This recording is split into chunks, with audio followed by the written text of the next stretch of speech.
question that has been raised with me is, why doesn't Scotland just declare independence? It's often asked out of impatience by those recognising the urgency of attaining independence to tackle the crises unveiling before us.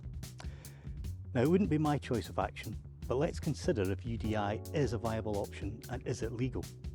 Well, in an advisory ruling on the 22nd of July 2010, the International Court of Justice concluded that the Declaration of Independence of Kosovo, adopted in 2008, did not violate international law. And basically, throughout history, states have become independent in one of two ways. Either with some form of agreement from the original state, or through UDI. My preference is for agreement with a constitutionally legal route backed by a mandate from the Scottish people. We don't yet have a mandate for independence. Across the globe, UDI from British rule has been used by nations in different times and under very different circumstances.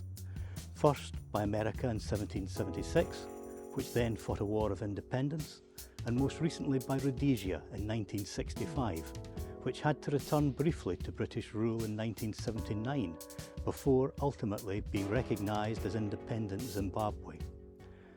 With other notable declarations such as Ireland in 1916 and again in 1919 before attaining Free State status in 1922, and India, where nationalists declared independence in 1930 but didn't attain the real thing for a further 17 years when the UK eventually relinquished control. None of which were quick or easy solutions. UDI is not a fast-track option, and ultimately, in every case, required reaching an agreement with the British government. Would UDI lead to international recognition, and would it even be accepted by our own citizens? Almost certainly not, and it would pretty much scupper any return into Europe. Around the world there are countries like Palestine and Taiwan which are either partially or not recognised. UDI would see Scotland join this list. The real question, therefore, is how to force the UK to accept democratic principles and the right to self-determination. Most opinion polls show the contest is close, but with yes behind.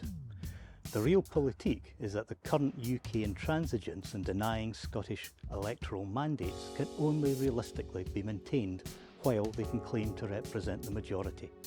We have to shift public opinion in our favour to win. Our constitutional situation is also quite unique. Regardless of what the Tories think of our nation, Scotland is not a colony or a possession of any other nation. It is an equal member of a voluntary union established by a treaty between two consenting nations. Logically, we must therefore be free to leave that arrangement, just as the UK was able to leave the EU. Our tradition is that sovereignty rests with the people, not Parliament. Therefore, before independence can be achieved, we must show that a majority of Scots actually want it, and that means convincing them and then obtaining a democratic mandate. For this reason, a legal and democratic path to independence is crucial. Let's forget talk about UDI and instead concentrate on winning over hearts and minds, ensuring a majority of votes cast are for independence. Let me know if there are any other issues around the independence debate that you would like to have me explain. Why not Scotland?